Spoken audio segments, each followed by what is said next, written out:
Hey guys, welcome back once again. As you can see a program on your screen, you have to find output or error of this program. So start guessing.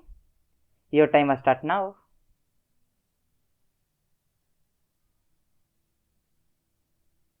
Okay guys, time up. So let me take you through this program. I have declared one variable I with the value 0. I have declared two more variable x and y, and I am performing some operation and storing finally. And at the last I am printing value of x and y. So let me execute this program and let's see. So as you can see here, I am getting x as a 0 and y as a 2. So let us see how we are getting this. As you can see here, I value is 0, and here what we are doing, so we are doing post increment.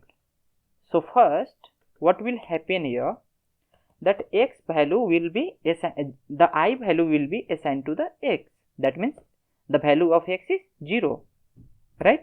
And now after executing this command, it will be 1 because it's got incremented by 1. After assigning, it's got increased. So here let's come to this, and now command will come here, and you can see here it's pre-incremented, right? Now the value of I become 1 and it's pre-increment, so it will increment by 1. So what will happen? 1 is incremented by 1, so it's become 2. So finally 2 is stored in y. Okay, so first here 0, x value is 0 and y is 2. Okay guys, thank you for watching. Do like, share and subscribe. See you in next video.